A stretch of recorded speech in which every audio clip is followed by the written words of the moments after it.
Voici les règles en fait qui permettent de conditionner notre évolution sur quelque chose qui nous paraissait au départ une sorte d'élan cognitif. L'élan cognitif, c'est entre la frustration, l'abstinence, la concentration, le nombre de critères concentrés, l'application de son identité, la recherche du compromis vis-à-vis d'autrui et la considération de notre, environnement, que ça soit par le passé, par le présent ou dans un futur, c'est selon votre objectif. Donc là, vous pensez que la réalité n'a pas changé, mais dans les faits, il y a toujours une pertinence qui va amener, plus d'intérêt au lendemain. C'est-à-dire votre lendemain, vous allez le faire meilleur, mais de façon à vous habituer à avoir, fait le meilleur de ce que vous pensez. C'est pour ça que vous ne faites pas ça complètement dans une tâche, par exemple, par efficacité, vous ne faites pas toujours complètement fermer la porte. Vous ne fermez pas la porte de façon fermée, à clé, etc.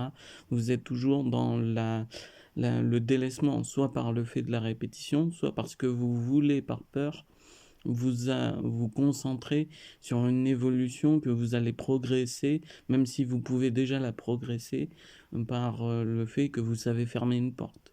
Donc c'est pour ça que pour répondre à l'influenceur qui était sur la consistance de pourquoi on ne lève pas haut la main quand on est incapable de... Enfin, quand on est capable de la lever aussi droitement et aussi fortement, eh bien, c'est parce que on est sur l'attrait de toujours par l'intentionnalité, on a une peur qui s'installe quand on nous demande quelque chose d'imprévu vis-à-vis de quelqu'un d'autre. C'est la relation de dominance primaire de l'instinct de survie, c'est-à-dire je suis soumis, donc je suis soumis à ta demande, donc je fais un accord avec ta demande, mais je suis dans la crainte de ne pas savoir ce que tu recherches parce que je n'ai pas compris la question dans le sens du contexte. Donc ça, c'est une première réponse. La deuxième réponse, c'est aussi que par crainte de devoir être jugé sur ce que je fais, je le fais parce que j'ai peur des autres, le point de vue collectif. Et troisième raison, c'est parce que je veux progresser dans la notion de me dire qu'on soit en consentement avec toi, parce que je te connais bien, que je sais que tu me demandes des choses et que tu es un influenceur, que du coup, je lève la main pour progresser petit à petit si je devais refaire cette stimulation et si ça me paraissait drôle et sympathique de se stimuler de cette façon. Donc, en, en fait, dans ces trois critères, il y a trois types de critères. La soumission, l'acceptation face à un regard possible des autres et la demande de se stimuler soi-même par rapport au fait qu'on a connaissance de cause sur la question au moment du fait où on est demandé.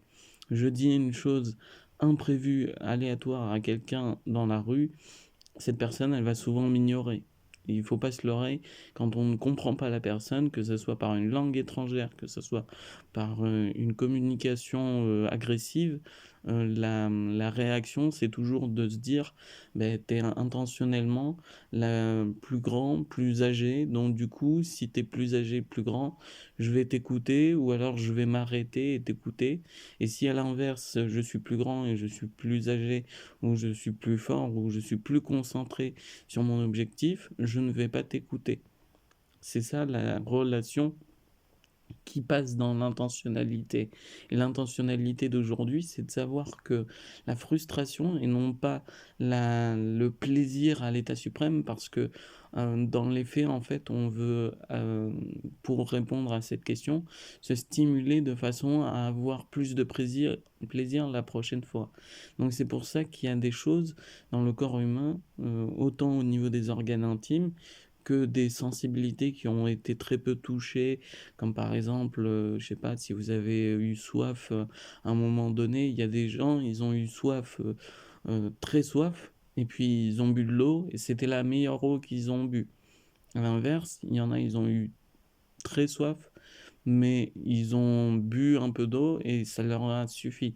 Parce qu'ils sont conditionnés à cette habitude d'avoir toujours très soif et donc de se répartir l'eau. C'est une habitude qui est concentrée non plus sur le plaisir de vouloir se remettre la panse et le flattement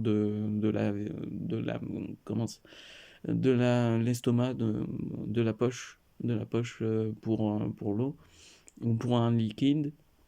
Tandis qu'il y en a d'autres, on va faire le troisième exemple, ils ont eu l'habitude d'avoir toujours à boire et à manger. À boire, donc ça veut dire ils n'ont jamais connu l'absence de soif, ils avaient toujours en main quelque chose. Et donc du coup, se stimuler de ce plaisir, bien c'est dans l'accord de la conception du consentement et de son identité, la relation qu'on va faire intérieurement avec son intimité cérébrale et non pas son intimité organique pour pas que vous vous perdiez. Et donc dans l'intimité, de pouvoir savoir que ces trois dimensions sont, c'est-à-dire pas habitué et avoir très soif, habitué et se concentrer sur le fait de ne pas avoir trop soif et habitué à avoir jamais soif, eh bien cette disponibilité de protection vis-à-vis des autres et vis-à-vis des uns, c'est de canaliser en fait son esprit sur un objectif. Et c'est pour ça que d'ailleurs l'eau, pour les êtres vivants, ça fait des millions, des milliards d'années, en comptant les dinosaures et les espèces de vie qui étaient avant les dinosaures, qu'on boit, qu'on mange tous dans l'espèce. On boit et on mange, qu'on a peu soif, soif, très soif ou qu'on est flatté tout le temps. C'est la condition de trouver une satisfaction sur quelque chose qui nous est nécessaire. Et c'est par cette dépendance. Si vous voulez faire une qualification de plaisir qui dure dans les millions, milliards d'années, il faut que ça devienne une sorte de relation de dépendance sur ce qu'on a en objectif, non pas en objectif de faire de l'artificiel l'essentiel, mais de faire une concentration sur ça nous est impliqué dans notre espérance de vie. Quand vous avez bu votre eau, vous avez en quelque sorte gagné de l'espérance de vie concrète. C'est-à-dire que vous avez un tel nombre de liquides face à tel nombre d'efforts dans votre potentiel de corps qui vont être amenés à agir sur ce potentiel de corps et à définir l'orientation de votre capacité physique, mentale, au niveau de vos distances.